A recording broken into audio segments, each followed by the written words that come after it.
There's a chart I saw recently that I can't get out of my head. A Harvard business professor and economist asked more than 5,000 Americans how they thought wealth was distributed in the United States. This is what they said they thought it was. Dividing the country into 5 rough groups of the top, bottom, and middle 3 20% groups, they asked people how they thought the wealth in this country was divided. Then he asked them what they thought was the ideal distribution. And 92%, that's at least 9 out of 10 of them, said it should be more like this. In other words, more equitable than they think it is. Now that fact is telling, admittedly, the notion that most Americans know that the system is already skewed unfairly. But what's most interesting to me is the reality compared to our perception. The ideal is as far removed from our perception of reality as the actual distribution is from what we think exists in this country. So ignore the ideal for a moment. Here's what we think it is again. And here is the actual distribution. Shockingly skewed. Not only do the bottom 20% and the next 20%, the bottom 40% of Americans barely have any of the wealth. I mean, it's hard to even see them on the chart.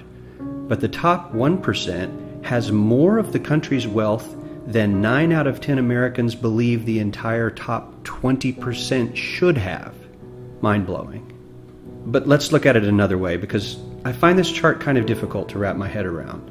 Instead, let's reduce the 311 million Americans to just a representative 100 people.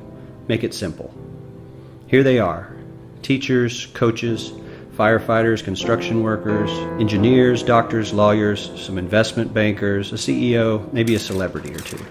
Now let's line them up according to their wealth. Poorest people on the left, wealthiest on the right, just a steady row of folks based on their net worth.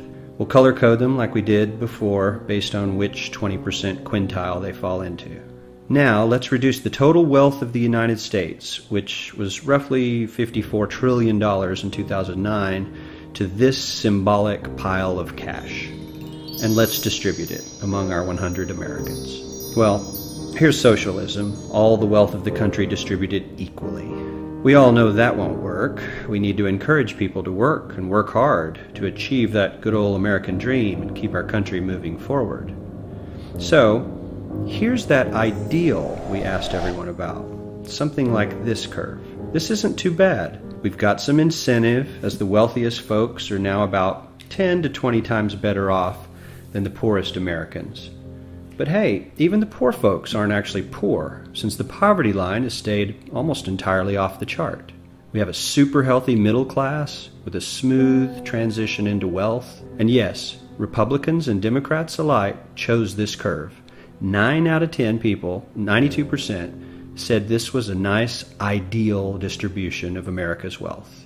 But let's move on. This is what people think America's wealth distribution actually looks like. Not as equitable, clearly, but for me, even this still looks pretty great.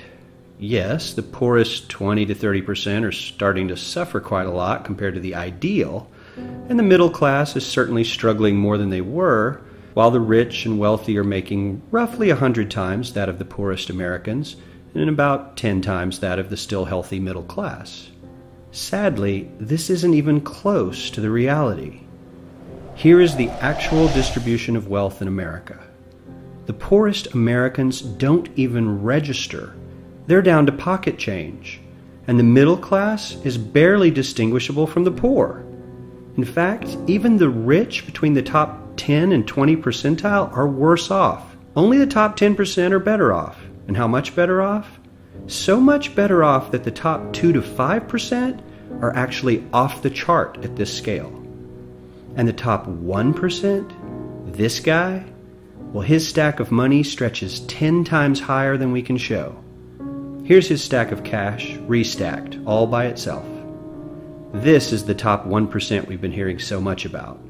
So much green in his pockets that I have to give him a whole new column of his own, because he won't fit on my chart. 1% of America has 40% of all the nation's wealth. The bottom 80%, 8 out of every 10 people, or 80 out of these 100, only has 7% between them. And this has only gotten worse in the last 20 to 30 years. While the richest 1% take home almost a quarter of the national income today, in 1976 they took home only 9%, meaning their share of income has nearly tripled in the last 30 years. The top 1% own half the country's stocks, bonds, and mutual funds. The bottom 50% of Americans own only 0.5% of these investments, which means they aren't investing. They're just scraping by. I'm sure many of these wealthy people have worked very hard for their money, but do you really believe that the CEO is working 380 times harder than his average employee? Not his lowest paid employee, not the janitor, but the average earner in his company. The average worker needs to work more than a month to earn what the CEO makes in 1 hour. We certainly don't have to go all the way to socialism to find something that is fair for hardworking Americans. We don't even have to achieve what most of us consider might be ideal. All we need to do is wake up and realize that the reality in this country is not at all what we think it is.